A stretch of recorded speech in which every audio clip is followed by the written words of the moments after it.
함께 기도하겠습니다.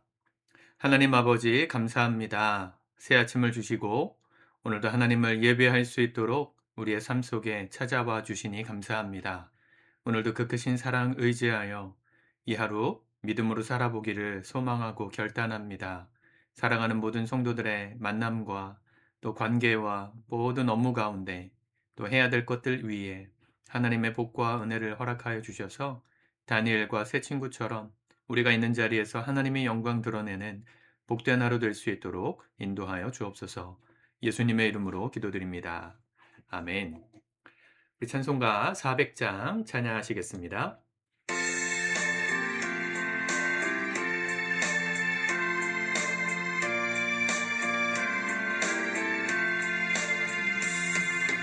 험한 시험물 속에서 나를 던져주시고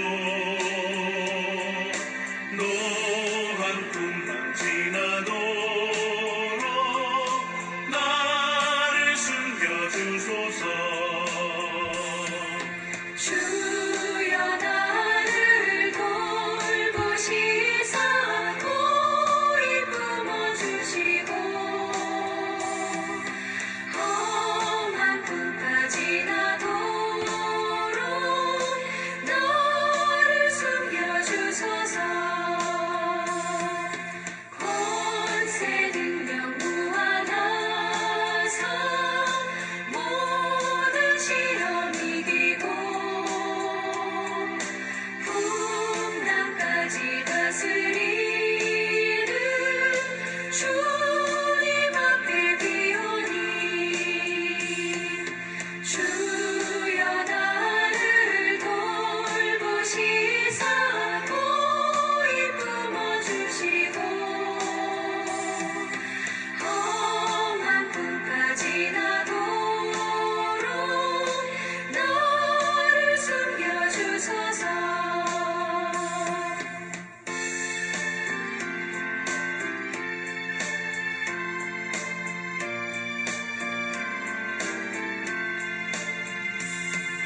죄악 길에 빠지니 모 캄캄한 데 헤매며 부르짖는 나의 애원 들으소서. 내 주여 주여 나를 돌보시사 고이 품어주시고 험한 풍파 지나도록 나를 숨겨주소서.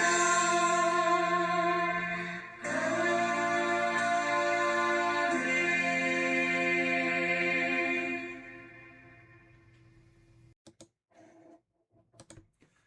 오늘 하나님의 말씀은 창세기 16장의 말씀입니다. 같이 먼저 읽고 묵상하도록 하겠습니다. 16장. 아브람의 아내 사레는 출산하지 못하였고 그에게 한 여종이 있으니 애굽 사람이요 이름은 하갈이라. 사레가 아브람에게 이르되 여호와께서 내 출산을 허락하지 아니하셨으니 원하건대 내 여종에게 들어가라. 내가 혹 그로 말미암아 자녀를 얻을까 하노라. 하매 아브람이 사레의 말을 들으니라.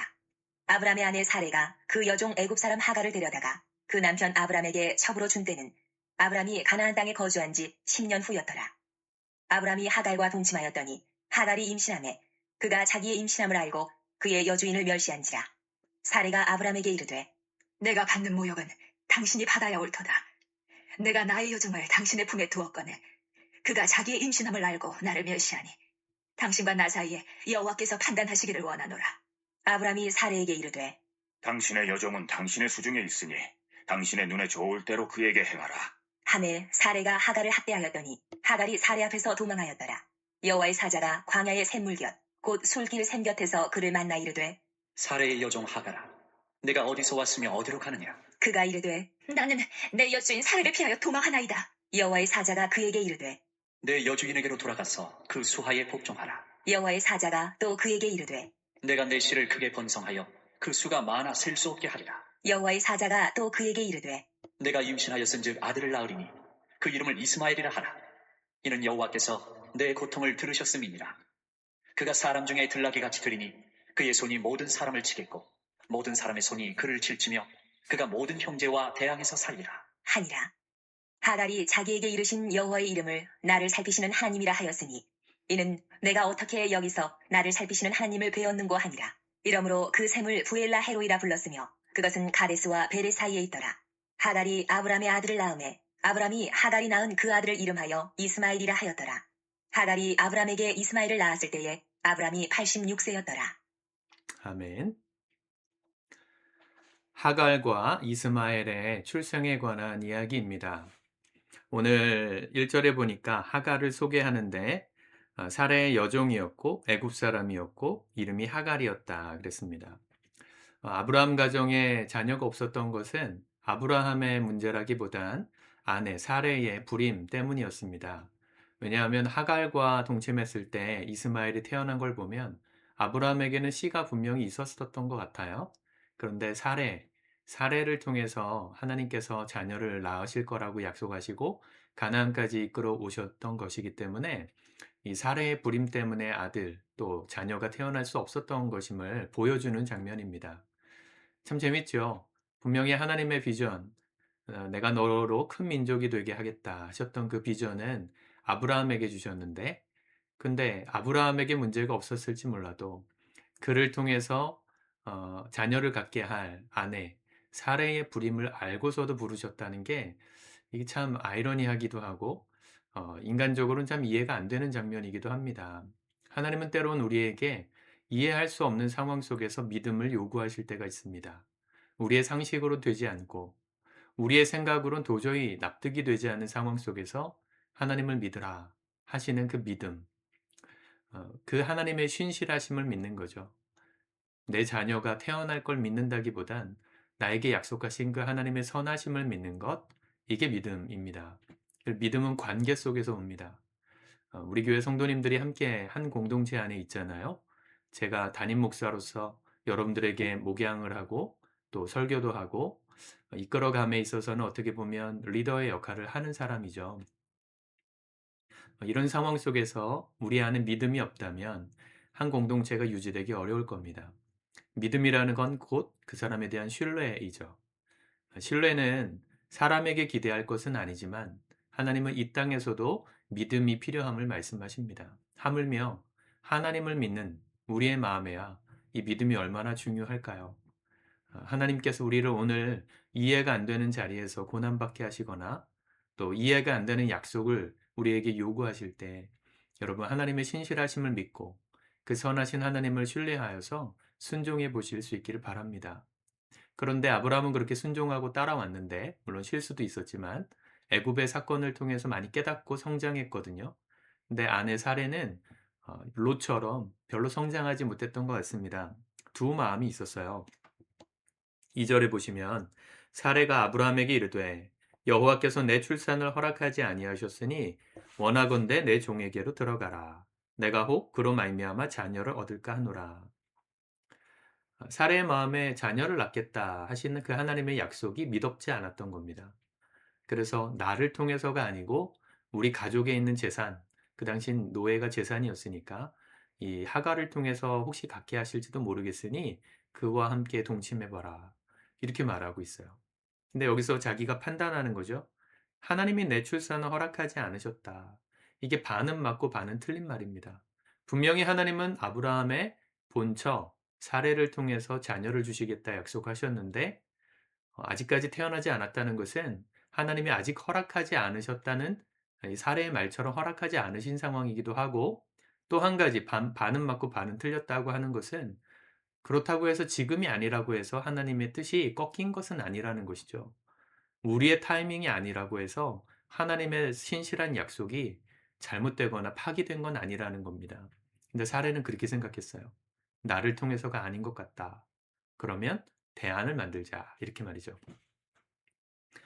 그렇게 들어갔는데 들어가자마자 어떻게 보니까 임신을 했어요. 4절에 보니까 아브라함이 하갈과 동침하였더니 하갈이 임신하매 그가 자기의 임신함을 알고 그 여주인을 멸시한지라. 그러고 났더니 사례가 뭐라 해요? 5절.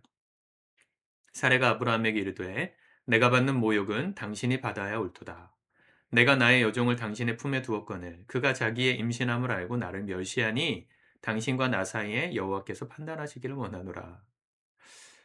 두 마음이죠. 분명히 하갈을 먼저 권한 것은 사레인데 사레가 권한 그 여인 하갈이 임신하고 무시하니까 그게 또 싫은 거예요. 무시하지 않았다고 한들 사레의 마음에 내가 아닌 다른 여자에게 아브라함의 자녀가 임신했다는 사실이 그녀의 마음을 불편하게 했던 겁니다. 저는 이 장면에서 딱 떠오르는 장면이 있어요. 선악과를 따먹은 최초의 사람, 아담과 하와가 왜 그런 일을 하였느냐라고 말씀하신 그 하나님의 말씀 앞에 서로를 탓하는 장면이 떠오릅니다. 아담, 먼저는 뱀에게 물으셨고, 그 다음에 여자에게 물으셨죠. 아담에게 물으셨고, 여자에게 물으셨고, 뱀을 저주하셨죠. 자, 여자가 뭐라 합니까? 남자도 저 하나님이 나에게 주신 저 여자가 먹으라고 해서 먹었습니다. 그랬고, 여자는 저 뱀이 나를 꿰서 넘어졌습니다. 책임을 전가하는 그 모습이 있었죠. 지금 사례는 똑같이 그렇게 하는 겁니다. 자기 책임이 아니라는 거예요. 내 책임 아닙니다. 당신 때문입니다. 라고 말했는데, 아브라함은 좀 달랐어요. 반응이. 6절. 아브라함이 사라에게 이르되 당신의 여종은 당신의 수중에 있으니 당신의 눈에 좋을 대로 그에게 행하라. 자, 이것도 어떻게 보면 탓하는 걸 수 있죠. 내 책임 아니다.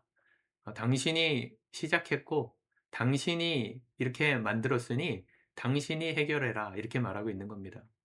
아브라함은 조금은 더 유순해진 아담의 모습이라고 한다면 사례는 여전히 하와의 모습을 하고 있습니다. 뭐 똑같아요. 그래도 수준이 비슷해요.